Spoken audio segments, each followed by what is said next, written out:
Olá, tudo bem com vocês? Vamos estudar hoje o seguinte tema: população, estrutura econômica e trabalho. Então vamos lá? Veja só, a gente vai ver aqui sobre as transformações no mundo do trabalho. Então, por exemplo, as novas tecnologias de informação, de automação e formas de comercialização atingem, embora o modo diferenciado, o mercado de trabalho de todos os países do mundo. Então, a gente está vendo, por exemplo, aqui, né, já vai ter uma explicação mais à frente, mostrando alguns equipamentos na indústria automotiva, né, que está mostrando aqui nesta imagem. Né. Essas mudanças acarretam uma redução progressiva do número de empregos, pois são vinculados ao objetivo de aumentar a produção com cada vez menos empregados. Quer dizer, uma máquina, né, não fica doente, não tira férias, né, não ganha 13º, não ganha salário, né? É só manutenção. Então quer dizer, uma máquina dessa é um empregado a menos da empresa, é um custo menor para a empresa, querendo ou não, né? Então veja só, aqui são veja só, uma equipe de soldagem, tá? De robôs na indústria de peças automotivas. Então eles fazem soldagem, ok? Daí a gente vê, por exemplo, aqui o que vem a ser uma população economicamente ativa e uma população economicamente inativa. Como que a gente caracteriza esses dois grupos? Então, por exemplo, a economicamente ativa fazem parte tanto os ocupados, que estão empregados, como os desocupados, né, à procura de emprego. Então, por exemplo, ocupados podem ser empregadores, empregados e trabalhadores que exercem trabalho por conta própria, né, na economia formal ou informal. Né. Já a inativa seria a população que não trabalha regularmente, como donas de casa, estudantes, aposentados, presidiários, doentes, inválidos e pessoas que vivem apenas de renda. Daí aqui a gente vê a distribuição da PEA nos setores de atividade da economia, tá, em porcentagem. Aí a gente vê três grupos: os desenvolvidos, emergentes, né, e menos desenvolvidos. Então, por exemplo, a gente vai ver aqui o setor primário, secundário e terciário, né? E ali tem a data na última coluna, né, que são os dados que foram coletados nesse período, né?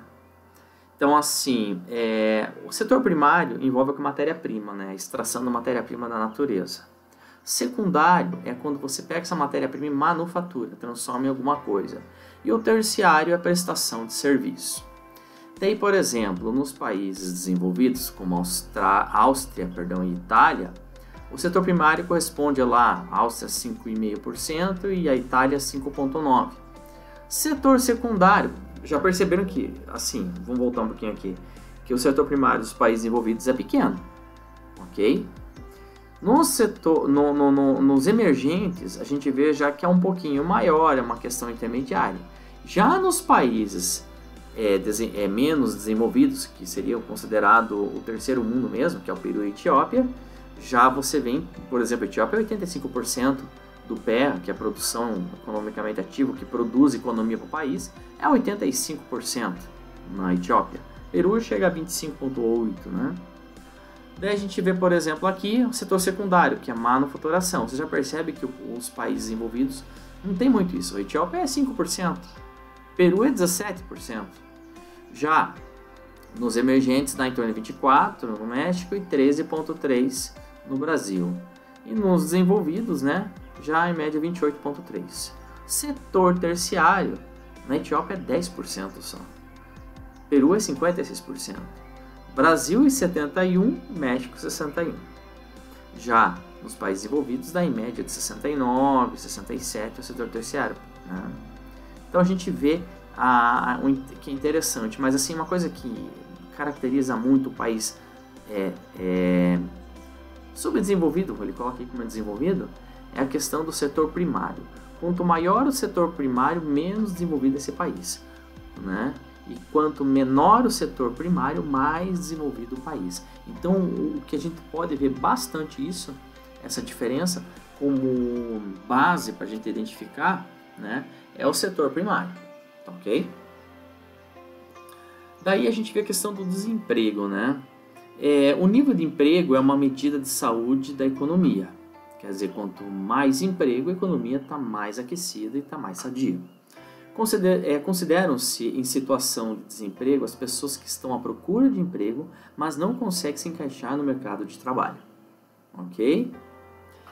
Situações graves de desemprego têm efeito direto na sociedade e na economia e podem gerar, em determinadas situações, um ciclo prolongado de ascendente de desocupação. Entende? Até o nível de desemprego pode aumentar o nível de violência. Daí a gente vê aqui o desemprego no PIGS. A gente sabe o que é o PIGS? É um termo até que eles brincam, né? Que pig é porco, né? Em inglês. No entanto, essa é uma sigla que, se vocês prestarem atenção, são dos países como Portugal, Irlanda, Grécia e Espanha. São os países que não têm um crescimento mediano, né, na questão do emprego. São países que são considerados não tão eficientes na questão do emprego. Então a gente vê aqui de 2004 a 2017, né, o período do desemprego nesses países. Então a gente percebe que países como Espanha, a média de desemprego está em torno de 17%. Portugal da média de 6,8 a 8,9, né? Então assim, a oscilação menor que a gente vê aqui é Portugal e Irlanda, né? No entanto, a Grécia, por exemplo, está em 21% da população. Isso é resultado daquela crise que teve entre 2008 e 2014 e 2015, do período de desemprego, no período somente em 2014, do desemprego na Grécia. Então, a média até 2017 é 21% da população. E a Espanha também tem uma crise muito forte ali, ok? E aqui, a taxa de desemprego no Brasil. A gente vê, por exemplo, ali, antes de 2013 estava 8%, mas em 2013 chegou em torno aí, vamos dizer, em 7%, né? 2017 chegou a 14% o desemprego. Então a gente vê que o período de 2015 a 2017, quase 2018, ele saiu de mais ou menos 7 milhões, 6,5, chegou a 14, mais que dobrou o período de desemprego. Isso dados até 2017. E aqui a gente vê o trabalho informal, né? O trabalho informal é a parte que não aparece nas estatísticas, né, da economia oficial. Então veja só, não é tributado, né, nem monitorado pelo governo. É difícil monitorar o trabalho informal pelo governo. Como se diz, informal, não tem informação, né? E não consegue passar informação. É um trabalho que não tem como, geralmente ele não coleta a previdência social, né? Vamos dizer assim, ele é desconsiderado na contabilidade do PIB, né, que é a produção interna bruta do país, né? Então veja só, a economia subterrânea envolve uma gama extensa de atividades, desde o comércio ambulante e oficinas de fundo de quintal até a prostituição, o mercado negro e o narcotráfico. Quer dizer que esses segmentos, vamos dizer assim, né, eles se encaixam na economia informal. Daí ele mostra aqui, por exemplo, né, um vendedor em uma rua da cidade de Kolkata, na Índia. A economia informal responde pela maior parte do PIB e da força de trabalho em países subdesenvolvidos. Entende? Daí aqui a gente vê a economia informal, né? No caso aqui no Brasil. Né? Você tem uma ideia, em 2016 chegou em torno de 983 milhões. Eu creio que passa disso, né, gente? Passa disso, né? Aqui eu acho que passa tranquilamente de 1 bilhão, né? Pelo fato, né, de não ter como controlar. Isso aqui é uma estimativa. Mas tem uma ideia, de 2003 que era 21%, hoje estamos em 16,3%. Que existem, né, trabalhos do governo, né, projetos do governo que tentam sair da informalidade, o trabalho, né, que é considerado informal, né? E aqui é a terceirização, né? Geralmente a terceirização, ela é uma característica dos países subdesenvolvidos, né? E como que funciona? Isso é mais ou menos assim, uma indústria quando vem para cá, ela por ser a mão de obra mais barata, né?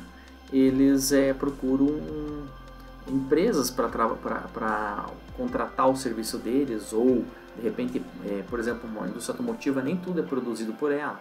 Existem empresas que aproveitam, né, fazem contrato, convênios com as, por exemplo, montadoras, para produzir partes de motores, baterias, aí por diante, né?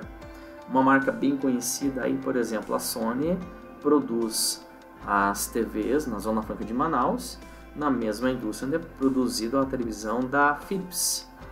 Então, para você ter uma ideia, né?